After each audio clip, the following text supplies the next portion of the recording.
জীবনে যখন সব কিছু যেন অন্ধকারে ডেকে যায়, যখন নিজেকে ব্যর্থ মনে হয়, তখনই নিজেকে নতুন করে গড়ে তোলার সুযোগ আসে।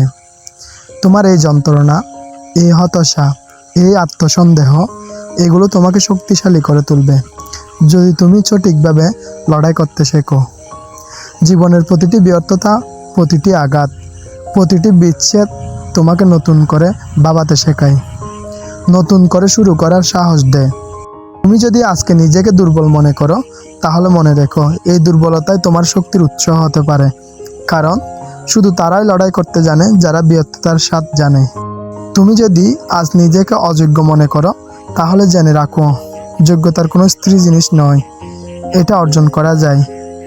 প্রতিদিন একটু একটু করে এগিয়ে যাও নিজের লক্ষ্যের দিকে। কোনো কিছুই একদিনে হয় না, কিন্তু প্রতিদিনের ছোট ছোট প্রচেষ্টায় একদিন বড় সাফল্যের দিকে নিয়ে যায়। তুমি যদি আজ নিজেকে একা মনে করো, তাহলে মনে রেখো একা হওয়াটা কোনো দুর্বলতা নয়। একা থাকার সময়টাই হলো নিজেকে চিনতে, নিজেকে শক্তিশালী করতে। তুমি যদি আজ নিজেকে হারিয়ে ফেলো বলে মনে করো, তাহলে জেনে রাখো হারিয়ে যাওয়াটাই নতুন করে খুঁজে পাওয়া শুরু। তোমার জীবনের নিয়ন্ত্রণ তোমার হাতে। তুমি যদি আজই সিদ্ধান্ত নাও যে আর নয়, আমি আমার জীবনকে বদলে ফেলবো, তাহলে এই সিদ্ধান্তই তোমাকে নতুন পথ দেখাবে।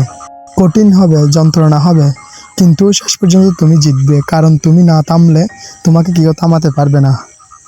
তোমার ভেতরে যে আগুন আছে তা জ্বালিয়ে রাখো। নিজেকে বিশ্বাস করো, তুমি পারবে, তুমি পারবে।